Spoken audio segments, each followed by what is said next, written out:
안녕하세요. 일본 꿀팁 베트남입니다. 오늘도 잘 지내고 계시나요? 저도 잘 지내고 있는데요. 오늘도 어김없이 카페로 출근하고 있습니다. 영상 찍으려고요. 하고 있고요. 가다가 뉴스를 하나 봤는데요. 결혼 2주 만에 가출한 베트남 아내, 유흥업소서 일하다 적발이라는 제목이었어요. 이런 일들이 간혹 발생하죠. 진짜 많이 발생하는지 통계 자료까지는 본 건 아닌데 경험상 꽤 많이 발생을 하는 것 같습니다. 결혼한다고 하고 한국 와서 도망가시는 분들 있죠. 이런 분들 보면 어느 정도는 예방을 할 수 있는 거라고 생각을 해요. 저는. 그럼에도 불구하고 너무 이 여성분들이 아름답고 그리고 나한테 잘 해주고 하니까 눈이 조금 멀게 되시는 것 같더라고요. 적어도 한번 걸을 수 있는 1차적으로 이런 분들에 대해서 확인을 하고 이런 여성분들은 좀 조심해야 된다 라는 걸 말씀드리고요. 좋은 여성분을 찾았으면 하는 마음에서 이번 영상을 찍어 보겠습니다. 그럼 출발하시죠. 네, 여기는 제가 자주 가는 파시오라는 커피숍이고요. 집 앞에 있습니다. 눈치 빠르신 분들은 저한테 댓글로 항상 달아주시더라고요. 여기 선라이시티 아닙니까? 하시는데 맞습니다. 제가 자주 출몰하는 장소인데 아직까지 일골배님 하면서 말씀을 걸어주신 분은 없었어요. 그래서 혹시나 구독자님들 중에 보는 분 계시면 저한테 언제든지 말씀 걸어주셔도 되고요. 항상 감사하다는 말씀 또 드리려고 제 커피 먹는 영상 보여드린 거예요. 구독도 해주시고 영상 시청도 해주시고 댓글도 달아주시니까 제가 또 머나먼 베트남에서 맛있는 커피도 한잔 하는 거 아니겠습니까? 네, 감사드리고요. 영상 한번 시작해 보도록 하겠습니다. 먼저 시작하기 전에 앞서서 이분들이 무조건 나쁜 분들은 아니고 나쁜 여성분들은 아닙니다. 경우에 따라서는 좋은 분들일 수도 있고 결과가 좋으실 수도 있는데요. 그런 상관없이 일반적인 특징이랑 그리고 어떻게 하면 이분들이 밤에 일하는지 파악할 수 있는 방법에 대해서만 알려드린다는 점 잘 명심해 주셨으면 합니다. 일단 종류를 말씀드리면요. 클럽 있을 거고요. 그리고 바, 노래방, 마사지샵 그리고 이제 좀 더 넘어가면 이제 아예 좀 심한 단계 이 정도까지 구분을 할 수 있을 것 같습니다. 클럽과 바의 경우에는요. 보통 그 호스트, 바텐더, 웨이트리스 이런 걸로 일하는 경우도 있고 커미션을 받고 매니저처럼 손님을 끌어오는 역할을 하시는 분들도 있습니다. 이분들 같은 경우에는 조금 사실 트렌디하고요. 이 베트남에서도 좀 좋아하는 직업일 수 있어요. 왜냐면 이 클럽이나 바 정도에서 일을 하면 본인은 이제 밤에 일한다는 생각을 하지 않습니다. 그러니까 좀 나쁜 일을 한다는 생각을 하지 않고 나는 정정당당하게 돈을 버는 거지만 이제 그냥 밤에 일할 뿐이야 이런 생각을 많이 갖고 계세요. 그래서 일부 여성분들은 이런 직업을 하고 싶어 하기도 해요. 화려하고 그리고 돈도 많이 벌 수 있고 상류층을 만날 기회도 좀 있잖아요. 그러다 보니까 요 바나 아니 클럽에서 일하는 경우 있고요. 두 번째는 노래방. 노래방은 손님들과 함께 노래를 부르고 음료나 음식을 서빙하겠죠. 비교적 좀 프라이빗한 곳에서 이루어지고요. 여기도 이제 종류가 많습니다. 이렇게 깔끔하게 그냥 노래방에서만 일하시는 분도 있고 그리고 노래방이 끝나고 이제 손님과 더 시간을 보내는 경우도 있겠죠. 마사지샵 같은 경우에는 일반적인 건전한 아주 건전한 마사지 샵도 있고요. 그리고 좀 불건전한 마사지 샵도 있어요.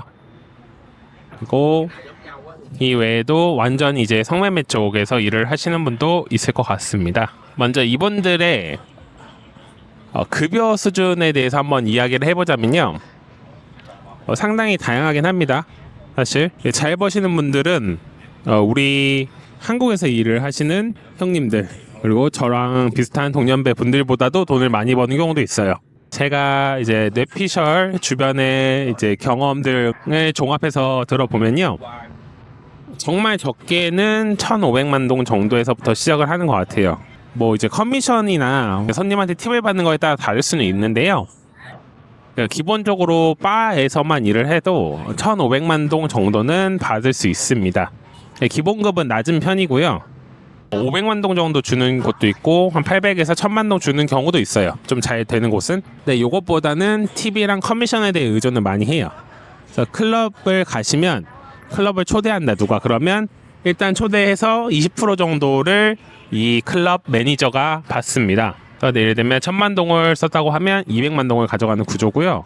이게 다른 나라 같은 경우에는 팁에 포함이 되니까 따로 안 주는 경우도 있는데 베트남 같은 경우에는 보통 총액에서 추가적으로 200만 동을 계산을 해서 1200만 동이 계산되는 식으로 이렇게 좀 변질되었더라고요. 보통 이 정도 금액을 받으면서 일을 한다. 그러니까 손님을 초대하는데 굉장히 노력을 많이 하려고 합니다. 바도 비슷한데요. 이제 여행객들 혹은 거주하시는 분이 가는 뭐 일본의 레탄톤에 있는 바 이런 곳 같은 경우에도 기본적으로 손님이 내는 가격에 팁을 일정 부분 받는 게 있고요. 개인적으로 팁을 또 챙기는 경우도 있고 추가적으로 레이디 드링크라고 해가지고 10만 동에서 20만 동짜리 술은 아니고 실제로 보면 뭐 짜다라던가 아니면 주스라던가 논알코올인 경우가 많아요. 목테일 같은 논알코올인 경우가 많은데 이런 경우에도 거의 대부분 절반 이상을 가져가요. 그러니까 여기 가면 바가지가 씌우기 쉽습니다. 예, 혼자 특히 가시면 한 여자들이 갑자기 10명 앉고요. 다 자기들 하나씩 사달라고 막 그래요. 그럼 사서 먹다 보면 이미 이제 확 간 거죠. 10잔, 20잔 시키니까 하나에 10만 동 하면 뭐 200만 동, 300만 동 이렇게 나오기도 하고 정말 뒤집어 씌우는 나쁜 곳 같은 경우에는 하루 그냥 술 먹고 왔는데 갑자기 막 50만 원, 60만 원이 찍혀 있는 경우도 있어요. 그래서 조심을 하셔야 되고요. 혼자 가시는 거는 절대 비추고 좀 맨정신에 가셔야 됩니다. 좀 흐릿한 상태에서 가면 눈탱이를 많이 친다고 보실 수 있을 것 같아요. 노래방 같은 경우에도 이제 그 급수에 따라 좀 다르겠지만 기본적으로 뭐 최소 70만 동에서 100만 동의 팁을 받아요. 받고 추가적으로 뭐 이렇게 이제 그 손님과 같이 나간다고 하면 더 많은 돈을 받죠. 마사지 샵 같은 경우에도 팁에 많이 의존을 하고요. 기본적으로 50만 동 이상의 팁을 받습니다. 그리고 마지막 이 성매매 관련된 것도 여기 그 전에 제가 말씀드린 거랑 비교할 수 없게끔 많은 금액을 받고요. 이제 여기서 돈을 많이 받으시는 분들은 한 달에 500만 원 이상, 그래서 많게 받으시는 분은 750만 원, 1000만 원까지도 받는다고 하더라고요.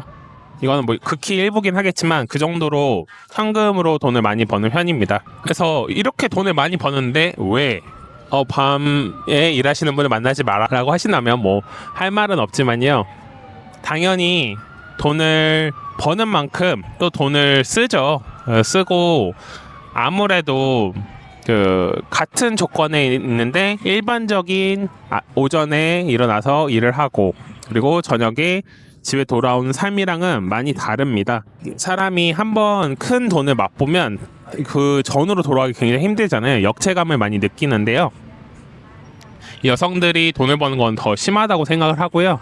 씀씀이도 커지고 그리고 정직하게 돈을 버는 거에 대한 보람이나 아니면 행복함을 느끼기가 어렵습니다. 정상적인 삶으로 되게 돌아가기 어려워요. 이런 여성분들이 대부분 돈을 잘 모으고 다시 이제 뭐 샵을 차리거나 뭐 정상적인 삶을 살거나 하면 좋지만 그게 굉장히 어렵습니다. 그러다 보니까 처음에는 되게 가볍게 일을 하더라도 나중에는 막 성매매까지 이어진 경우가 많고 그리고 나이가 들어서도 이걸 못 고치고 30대, 40대가 넘어서까지 계속 이쪽 일에 종사를 하게 돼요. 그래서 나중에 가면 뭐 마담 일을 한다거나 아니면 자기가 가게를 차린다거나 혹은 계속해서 이런 밤 일을 한다거나 하는 식으로 빠지기가 너무나 쉽습니다. 그렇기 때문에 정말 뭐 외모든 성격이든 마음에 드는 분이 있더라도 밤에 일하시는 분들을 만나는 거는 저는 개인적으로는 비추합니다. 그래서 어떻게 하면 이런 밤에 일하는 분들 확인할 수 있을까요? 라고 하면요. 여러 가지 특징을 제가 말씀을 드릴 건데 이게 100% 맞는 건 아니에요. 맞는 건 아니고 오히려 이런 점을 알아서 더 수수하게 꾸미거나 티나지 않게 하시려는 분들도 많아요. 하지만 이제 요게 몇 가지가 중복으로 발생을 하고 그리고 개인적으로 좀 의심이 든다 하면 거의 100%라고 보시면 될 것 같아요. 먼저 메이크업이 화려하다. 네, 뭐 당연한 걸 수 있을 것 같아요. 눈이나 입술이나 좀 화려하게 꾸미는 스타일이 있어요. 이렇게 그 눈썹 연장도 하고요. 그리고 좀 화장 좀 두껍게 하고, 특히 이제 클럽 같은 곳이나 아니면 이제 노래방 같은 곳에서는 조금 화려해야지 선택되기가 쉬워요. 혹은 손님을 불러들이기가 쉽기 때문에 좀 진한 화장을 많이 선호를 하고요. 뭐 글리터라던가 하이라이터 같은 걸로 좀 반짝반짝하고, 손톱 같은 것도 보시면 인조 손톱을 굉장히 화려하게 씁니다. 그리고 헤어스타일에도 힘을 굉장히 많이 써요. 그래서 출근하기 전에 꼭 샵에 들려가지고 머리 하고 가니까 이런 외모적인 특징 꼭 확인을 해주시고요. 그리고 복장 같은 경우에도 화려한 게 많습니다. 우리가 딱 봐도 이분은 좀 노는 거나 하는 스타일 있죠. 근데 이거는 꼭 100%안 맞을 수도 있는 게, 일반인들도 좀 이런 클럽이라던가 아니면 주말에 어디 친구들이랑 놀러 갈 때 좀 타이트하고 좀 화려한 옷을 많이 선호하는 편이긴 해요. 베트남 여성분들이 다 그런 것 같고, 좀 한국보다 노출에 관대한 것 같아요. 그래서 등이 많이 파진 옷이라던가 아니면 좀 앞쪽에 이제 가슴이 좀 많이 파인 옷, 혹은 다리가 많이 보이는 그런 옷을 선호하기도 하더라고요. 근데 요거는 조금 한 세모 정도 대부분이 이제 이런 복장을 많이 선호를 하기 때문에, 그냥 이게 겹치면 이제 여러 가지 겹치면 위험할 수도 있다, 요 정도로 생각해 주시면 될 것 같아요. 세 번째, 매너와 자세 그리고 표정, 이런 건데요. 이야기를 하다 보면 이게 굉장히 친절하고 너무 자연스럽고 대처가 좋은 경우가 있어요. 특히 대화를 하실 때 잘 못 알아들었어도 상대방이 막 이해한다는 듯이, 그리고 계속 눈 마주치고 표정 계속 웃고 하는 게 사실 쉽지는 않습니다. 언어가 특히 잘 원활하게 통하지 않는 경우에는 어려운데요. 그런 좀 모습을 많이 보여주면 이것도 좀 조심해야 될 것 같아요. 그리고 근무 시간이 밤이잖아요. 보통 피크 시간은 9시가 지나서예요. 그리고 새벽 1~2시까지 일을 하고 가시기 때문에 이 시간에 연락이 잘 일단 되지 않아요. 그래서 채팅이나 아니면 뭐 전화를 한다거나 하실 때 이 시간에 굉장히 바쁘다, 그리고 뭐 본인이 무슨 일이 있다, 이런 식으로 좀 얼버무리는 분이 있으면 좀 조심을 해야 될 필요가 있습니다. 오히려 바쁘면 이제 낮에 일을 할 때 좀 바쁠 수가 있는데, 요 시간에는 대부분 이제 집에 있거나 아니면 뭐 자기 개발 정도를 하는 시간이잖아요. 매일매일 친구들을 만나고 이러는 스타일이 많지는 않아서, 이런 거 보시면 조금 밤에 일하시는 분이 아닌가라는 생각을 하셔야 될 것 같아요. 그리고 주말에도 일을 나가야 된다, 혹은 약속이 많다 하시는 분들 조심하셔야 됩니다. 제가 알기로는 이런 밤에 일을 종사하시는 분들은 주말에 일은 거의 100% 해야 되고요. 그리고 주중에도 쉬는 날은 많지 않아요. 그래서 한 달 일한다고 하면 한 25일 이상은 일을 하거든요. 많게는 뭐 29일, 30일까지 일을 하시는 것 같아요. 한 달에 한두 번밖에 안 쉬고 하는 경우도 많아서. 그런데 주말에 특히 연락이 안 되고 자기는 주말에 일을 한다라고 하면 조금 조심하셔야 돼요. 그래서 정말로 직장에서 일을 하는지 뭐 사진이라던가 아니면 뭐 다른 보여줄 만한 자료가 있는지, 그런 거 뭐 예를 들면 나 궁금해, 일하는 어디서 일해, 일하는 거 궁금하다, 그런 거 사진 좀 보내줘, 아니면 어느 회사야, 무슨 일을 해, 좀 구체적으로 물어보시는 게 좋아요. 일을 할 때는 무슨 일을 하는지를 좀 많이 물어보시는 게 좋은데, 뭐 회계를 한다고 하면 회계하는데 그러면 뭐 어떤 내용을 하냐, 너희 회사는 뭐 무슨 물품 팔고 하냐, 너 주된 업무는 뭐야, 이런 식으로 좀 물어보시면 더 괜찮은 것 같아요. 예전에 일을 하다가 넘어가신 분들은 좀 대답이 되겠지만, 처음부터 이런 일을 하는 경우도 많아요. 왜냐면 이제 외모는 그래도 되는데 배운 게 많이 부족해서 이쪽으로 넘어간 경우도 종종 있거든요. 일반적인 그냥 이런 숍에서 혹은 뭐 카페에서 아니면 식당에서 일을 하면 고등학교 졸업하고는 돈을 많이 벌기 힘들어요. 정말 적은 데는 500만 동 주는 데도 있고, 뭐 800만 동, 힘들면 뭐 1000만 동 이렇게도 주지만, 특별한 재주가 있지 않은 이상 돈을 벌기가 쉽지는 않거든요, 호치민에서. 그러다 보니까 이제 쉽게 유혹에 빠질 수밖에 없는 건데, 어쨌든 이런 식으로 좀 확인을 해보실 필요가 있어요. 요거랑 연결되는 거는 또 낮에 오전 중이죠. 그래서 점심 전에 연락이 안 돼요. 왜냐하면 잠을 자느라 연락이 안 되는 경우가 있습니다.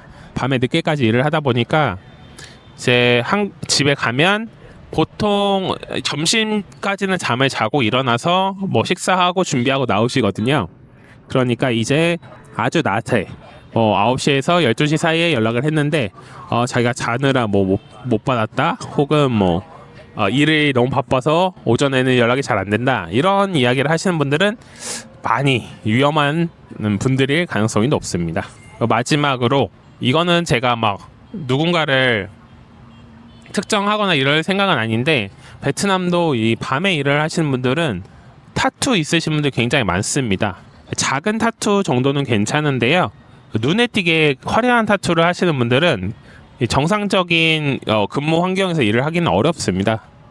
그래서 뭐 팔이라던가 몸에 좀 눈에 띄게 큰 문신이 있다고 하면, 특히 옷으로 가려지기 힘든 부위라고 하면 밤에 일을 하시는 여성분의 가능성이 있다 정도로 생각해 주시면 될 것 같습니다.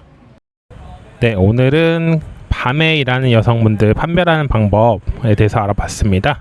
오늘도 구독과 좋아요, 알림 설정 감사드리고요. 멤버십 해주시는 모든 분들께 다시 한번 감사드립니다. 좋은 하루 되시고요. 일본 꿀팁 베트남 더 좋은 영상으로 찾아뵙겠습니다. 감사합니다.